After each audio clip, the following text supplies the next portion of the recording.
ഒരു സന്തോഷ വാർത്ത. നമ്മുടെ പോരാട്ടങ്ങളും നമ്മുടെ പ്രതിഷേധങ്ങളും BJPയെ എത്രത്തോളമാണ് ഭയപ്പെടുത്തുന്നത്? അതിനുള്ള ഏറ്റവും വലിയ ഉത്തരമാണ് BJPയുടെ ഒഫീഷ്യൽ പേജ് ഇപ്പോൾ നൽകുന്നുള്ളത്. പൗരത്വ ഭേദഗതി നിയമവുമായി ബന്ധപ്പെട്ട് കേന്ദ്രം പിന്നോട്ട് പോകുന്നു എന്നുള്ളതിൻ്റെ സൂചന തന്നെയാണ് BJPയുടെ ഒഫീഷ്യൽ പേജിൽ നിന്ന് നമുക്ക് ഇപ്പോൾ ലഭിക്കുന്നുള്ളത്. അതായത് BJPയുടെ ഒഫീഷ്യൽ പേജിൽ ആദ്യം ഒരു പോസ്റ്റ് വന്നു. അമിത്ഷായുടെ ടൈംസ് നൗയിലെ ഒരു അഭിമുഖമാണ് BJPയുടെ ഒഫീഷ്യൽ പേജ് പോസ്റ്റ് ചെയ്തത്. ആ വീഡിയോക്ക് മുകളിലായി അവർ ഇങ്ങനെ എഴുതി: "No decision has been made on the NRC. It is in our party's manifesto and it will happen." അതായത് ഞങ്ങളുടെ പ്രകടന പത്രികയിൽ NRC ഉണ്ട്, NRC നടപ്പിലാക്കുക തന്നെ ചെയ്യും എന്നുള്ളതാണ് ആ പോസ്റ്റിൽ ആദ്യം പറഞ്ഞത്. പക്ഷെ പിന്നീട് ആ പോസ്റ്റ് തിരുത്തി. അതായത് ആ പോസ്റ്റിൽ ഒരു മാറ്റി എഴുത്ത് നമുക്ക് കാണപ്പെട്ടു. അതിലെന്താണ് എഴുതിയിട്ടുള്ളത് എന്ന് നോക്കാം. "No decision has been made on the NRC. It is on our party's manifesto." എന്താണ് ഈ രണ്ട് പോസ്റ്റുകൾ തമ്മിലുള്ള വ്യത്യാസം എന്ന് ചോദിച്ചു കഴിഞ്ഞാൽ, ആദ്യ പോസ്റ്റിൽ ഇങ്ങനെ പറഞ്ഞിട്ടുണ്ടായിരുന്നു, "ഇറ്റ് വിൽ ഹാപ്പൻ", അതായത് NRC എന്തായാലും നടപ്പിലാക്കും എന്നുള്ളതാണ് ആദ്യത്തെ പോസ്റ്റിൽ പറഞ്ഞത്. പക്ഷെ പിന്നീട് ഈ പോസ്റ്റ് തിരുത്തിയപ്പോൾ "ഇറ്റ് വിൽ ഹാപ്പൻ" എന്നുള്ള ഭാഗം ഇല്ല എന്നുള്ളതാണ്. അതായത് NRC നടപ്പിലാക്കില്ല എന്നുള്ളതാണ് രണ്ടാമത്തെ പോസ്റ്റിൽ തിരുത്തിയിട്ട് BJPയുടെ ഒഫീഷ്യൽ പേജ് നൽകിയിട്ടുള്ളത്. അതായത് അവർക്ക് ഭയം തുടങ്ങിയിരിക്കുന്നു. എത്രത്തോളം എന്ന് വെച്ച് കഴിഞ്ഞാൽ സ്വന്തം ഫേസ്ബുക്ക് പേജിൽ പോലും, ഒഫീഷ്യൽ പേജിൽ പോലും കാര്യങ്ങൾ പറയാൻ പോലും ഭയക്കുന്നുണ്ടെങ്കിൽ ഡൽഹി നിയമസഭാ തിരഞ്ഞെടുപ്പ് അത്രത്തോളം വലിയ വെല്ലുവിളി അമിത്ഷാക്ക് നേരെ ഉയർത്തി എന്നുള്ളതാണ്.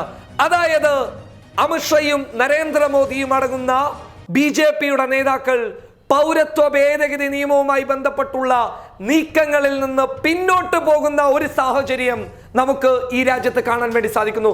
അതിന്റെ ഏറ്റവും വലിയ ഉദാഹരണമാണ് ആദ്യം നടക്കുമെന്ന് പറഞ്ഞിട്ട പോസ്റ്റ് പിന്നീട് ആ നടപ്പിലാക്കുമെന്നുള്ള ഭാഗം കട്ട് ചെയ്തുകൊണ്ട് റീപോസ്റ്റ് ചെയ്യാൻ BJPയുടെ നേതാക്കളും BJPയുടെ സൈബർ ടീമും തയ്യാറായിട്ടുണ്ടെങ്കിൽ IT സെല്ലിനടക്കം ഭയം കൊണ്ടിരിക്കുകയാണ്. കാരണം അവർ വിശദമായ ഒരു പഠനം ദില്ലി നിയമസഭാ തിരഞ്ഞെടുപ്പിന്റെ പരാജയത്തിൽ അവർ വ്യക്തമായ ഒരു പഠനം തന്നെ ആരംഭിച്ചു. ആ പഠനത്തിൽ വ്യക്തമായത് വിദ്വേഷ പരാമർശങ്ങൾ വരാനുള്ള വഴി പൗരത്വ ഭേദഗതി നിയമമാണ്, NRC ആണ്. ആ വിഷയത്തെ നമ്മൾ മുന്നിലോട്ട് ഇട്ടുപോയി കഴിഞ്ഞാൽ ന്യൂനപക്ഷ വോട്ട് ബാങ്കുകൾ ചതിക്കുന്നതോടൊപ്പം തന്നെ മതേതരത്വ വോട്ട് ബാങ്കുകൾ നമ്മളെ നോക്കിയിട്ട് തിരിച്ചടിയുടെ സ്വരത്തിൽ അവർ തിരിച്ചടി നൽകുമെന്നുള്ള ഒരു തോന്നൽ BJPക്കകത്ത് വന്നു. അതിനാൽ അമിത്ഷായും നരേന്ദ്രമോദിയും പിന്നോട്ട് പോകുന്നു എന്നുള്ളതാണ്. ഒരുപക്ഷെ BJPയുടെ IT സെല്ലിന്റെ നിർദ്ദേശപ്രകാരമായിരിക്കാം ഒഫീഷ്യൽ പേജ് ആദ്യത്തെ പോസ്റ്റ് നടത്തിയിട്ടുള്ളത്, അതായത് NRC നടപ്പിലാക്കും എന്നുള്ളത്. പിന്നീട് ഈ പോസ്റ്റ് വൈറലായ സമയത്ത് BJPയുടെ ദേശീയ നേതാക്കൾ, ഒരുപക്ഷെ അമിത്ഷാ അടങ്ങുന്ന പ്രമുഖർ തന്നെ ഇടപെട്ടിട്ടുണ്ടാകാം, അങ്ങനെ പറയരുത് എന്ന്. അതായത് ആ പോസ്റ്റിൽ വളരെ വ്യക്തമാക്കി പറയുന്നുണ്ട്, പ്രധാനമന്ത്രി പോലും പറയുന്നുണ്ട്. അതായത് ആ പോസ്റ്റിൽ പറയുന്നതാണ്, BJPയുടെ ഒഫീഷ്യൽ പേജിന്റെ പോസ്റ്റിൽ പറയുന്നതാണ്, പ്രധാനമന്ത്രി പോലും പറയുന്നുണ്ട് ഇപ്പോൾ NRC നടപ്പിലാക്കില്ല എന്ന്. അതായത് NRC നടപ്പിലാക്കിയില്ല എന്നുണ്ടെങ്കിൽ സിറ്റിസൺ അമെൻമെന്റ് ആക്ടിന് എന്ത് പ്രസക്തിയാണുള്ളത്? NRC നടപ്പിലാക്കുന്നതിലൂടെയാണ് പൗരത്വ ഭേദഗതി നിയമത്തിന് പ്രസക്തിയേറുന്നുള്ളത്.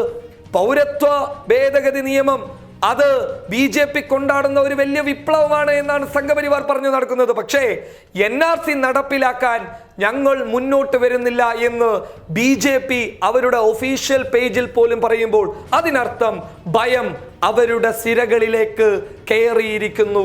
ആ ഭയം പ്രകടമാകുന്നു. ആ ഭയം ദില്ലി തിരഞ്ഞെടുപ്പിലൂടെ അവർക്ക് ലഭിച്ചു കഴിഞ്ഞു. ഇനി എന്തായാലും നമുക്കൊരു കാര്യത്തിൽ ഉറച്ചു നിൽക്കാം, ഇനി അടുത്തൊന്നും ഇവരുടെ നീക്കമുണ്ടാകില്ല. പക്ഷേ നമ്മൾ നമ്മുടെ പോരാട്ടവുമായി മുന്നോട്ട് പോവുക തന്നെ വേണം. കാരണം ഇവരെ കുടിച്ച വെള്ളത്തിൽ വിശ്വസിക്കാൻ പറ്റില്ല. News desk public Kerala. The taste of your mind. Kiwi ice cream. Chill the fun.